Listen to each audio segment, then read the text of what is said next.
Even though it is an opposite casting game, the game is still entirely about the center. This is the last round of the first tournament I have ever played in Europe. I am leading the tournament with 7.5 out of 8. And one other person, the person I drew in round 5, Ali from Azerbaijan, he is the only other person with 7.5 out of 8. We are leading. The next person down from us is 6 out of 8. So we are a full 1.5 points in front of the rest of the field. The person I'm playing against has 5.5 out of 8. So I have secured second place already, but the tournament isn't over yet. If I do not win this game, I am risking not winning first place. So I have to win, and I end this tournament with a bang. So with that being said, let's hop right into it. The tournament time control is game in 90 with a 30-second bonus per move, with a second time control of 30 additional minutes after the 40th move is made. And it's a no engine recap until the very end. At the very end, I'm going to put the game through the game review, so stay tuned, and hopefully we can all learn something along the way. Okay. I played e4, he played c5, and we both bring our knights out. So against knight c6, I like to bring my bishop out, prioritizing development, and I'm not bluffing when I bring my bishop out to b5. If any pawn move they take, I'm going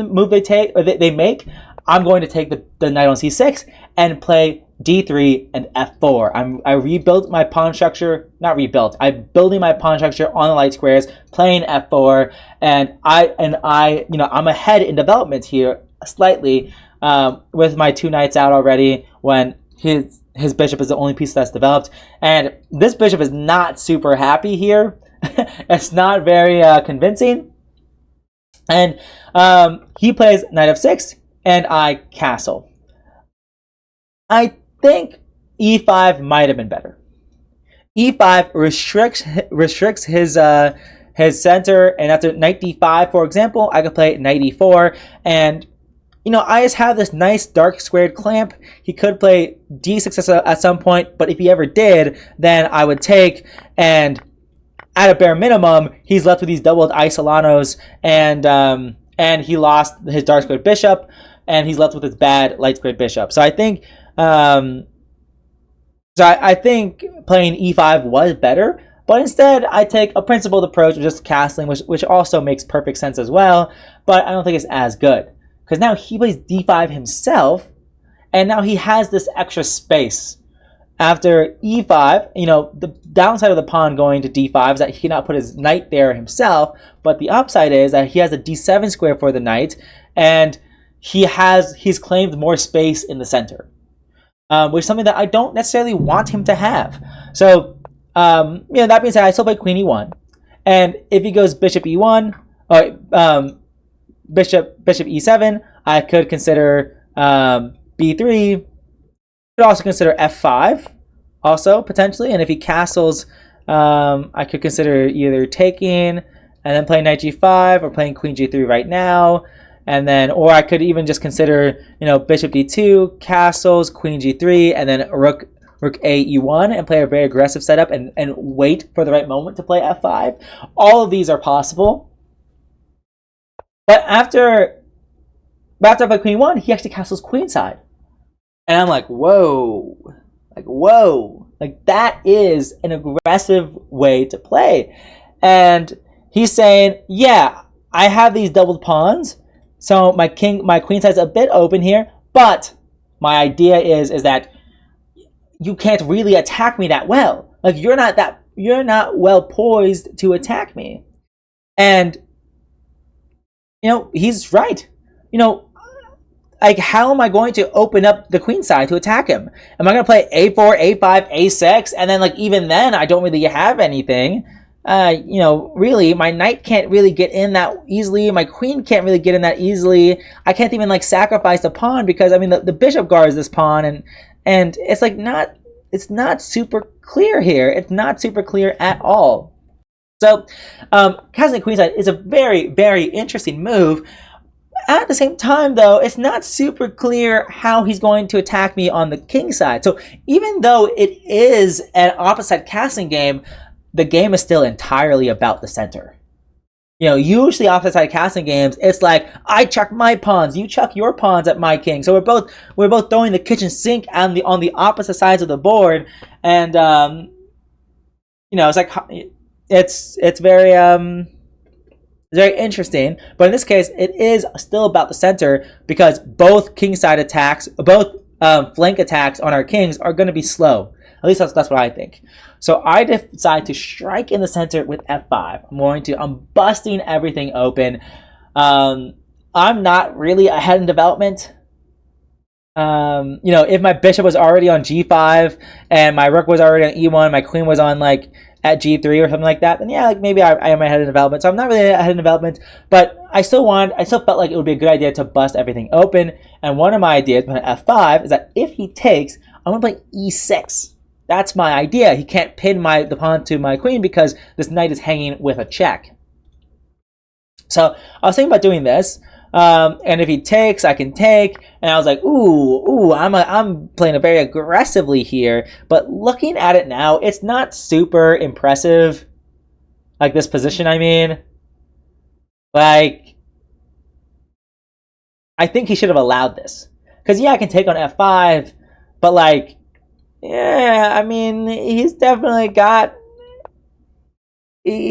open lines against me, and he's very developed. The only piece that's bad is this bishop. So that's my one saving grace in this position, is that his bishop sucks. But yeah, this position isn't so easy for me. So I think my plan in the first place was bad. I think f5 was probably just a bad plan because he can just take and then take. And it's like, is this position even bad for him at all? I think probably not. Probably not. So I'm not sure what else I should have done though. Like this is going to be a moment where, you know, I thought for a long time, I thought for 25 minutes. I thought for 25 minutes on the move because I was trying to come up with some sort of plan. And I really am not sure what I should do. I think that the fact that the center is closed but both of our flank pawn attacks are also slow. Like I think maybe that's not necessarily a bad thing for me. Maybe I do just play a4, and if like h5, I play like a4, and if h3, then I play a6, and maybe I just try to slowly improve my position, bishop d2, and maybe I play h3 at this point. Or maybe I don't touch my center. Maybe I say, hey, I have more space in the center. I want to maintain my center. So let me just slowly attack you on your side of the board. Like maybe that's what I should have gone for. I'm honestly not really sure. So I'll definitely be looking closely at the engine for that. But I suspect that playing it more slowly, but a4, the principal thing for black to do is try to do a pawn break in the center with f6. So maybe it's not so simple. Oh, but in this case, he can never play f6 because I can just take and take on e6. So maybe it's not super easy for him at all. So I'm still not really sure what I should do here. I forget why I didn't go knight g5. Why did I not go knight g5 in this position? Knight b6. That's why. Yeah, knight b6.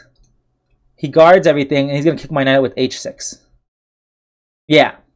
Yeah, I was thinking about knight g5 in this position, knight b6, and then f5. But I think I was still worried about h6, because I was like, h6 ruins my day, because what am I supposed to do? Like, I go knight h3. But maybe this isn't bad for me. Maybe, I can still go bishop f4, and I still have these nice pawns in the center. If he takes, I can still take with the rook, which doesn't look that bad. Although my knight feels a bit sidelined on h3, but maybe I can get back in easily. Like if he plays g5 to keep my knight out, or maybe I can just play queen f2, and if he tries to defend with like rook d7 or something, then I can play e6, attacking his rook, attacking the pawn, and if he takes, then his bishop is hanging. So, and if he plays rook a7, I could still do something similar with e6. So yeah, maybe it's not so easy for him, actually. He could do something sneaky, like g4 is very sneaky because, oh wait, no, but my knight on f4 guards e6, so actually I'm fine. So okay, so yeah, maybe something like that would be good. So yeah, maybe I shouldn't. Maybe I should have played knight g5 to force him to play knight b6 and then play f5 and not be worried about my knight going to h3. Maybe that's what I had to do. But instead, I play f5 immediately, and he doesn't take. He puts his rook, x-raying my queen, which makes a lot of sense. But now I go bishop f4. And so I finished development here. I still have this nice pawn mass here. I still have knight g5 opportunities. If he ever does take, I could, consider pushing, but my bishop's not defended. But maybe after knight g5, my bishop will be defended by my rook. So I definitely have opportunities here, and it's a bit tricky. He plays h6, but now I play queen g3. So once again, now if he takes, I play e6, attacking the knight while attacking the queen at the same time. He plays knight b6. I'm not sure exactly what it does. I guess it gets, now he can maybe take on f5, and after e6, I'm not threatening both his queen and the knight at the same time. Maybe that's his idea, not 100% sure. But now I just centralize my rook. So my pieces are kind of working pretty harmoniously here, with my rooks on the e and f files, my bishop and knight centralized. My position feels nice at a bare minimum. Meanwhile, his bishop is still on a starting square. This bishop is still standing in front of a brick wall, its own pawns. So it definitely feels like white is better here. He plays c4, trying to open things up, and I shut things down with d4, but he's adamant and tries to really, create counterplay, but it's too little too late here. By playing c5, you allow my knight to get into b5. I'm attacking the queen. I'm attacking the a pawn. After queen b8, now I can play knight d6 check, forking the rook and queen. So he has to take, and now I'm simply threatening pawn d7 check, winning the queen. And he plays knight d7 to cover that. And now I just take on c5. He cannot take because of this cover check. And he plays rook hg8, and there's nothing he can really do at this point, right? Like, the game's over. He's just playing moves. We trade. I play queen g6. Threatening the e6 pawn, and he just played knight takes c5. One last Hail Mary, because if I don't see d7 check winning his queen, then hey, he won a pawn back, but too little too late. He resigns here. So a pretty anticlimactic finish, I guess, because he decides that, hey, I'm just gonna take the pawn and let myself give away my queen because my position's so bad, I don't want to play anymore. It's fair. But yeah, I'm really lucky that he didn't just, after f5, it's like a bluff. He folded on my bluff, played rook e8, and I managed to get a good position, very harmonious position. Like, once I get to this position, I'm like, okay, I'm going to win this game. I'm going to win this game. Once I reach this position, great, really great position.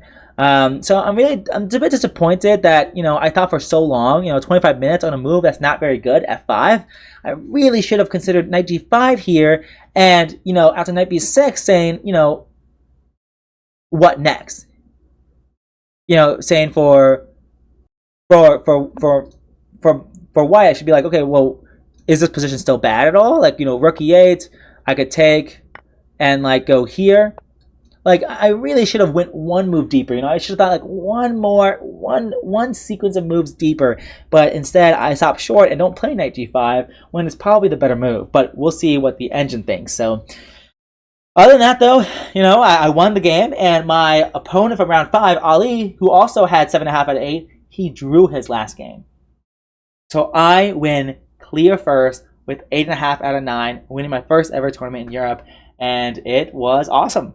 It was awesome. So I'm going to end it there. I will see you guys in the next one, and I'm going to hit the game review.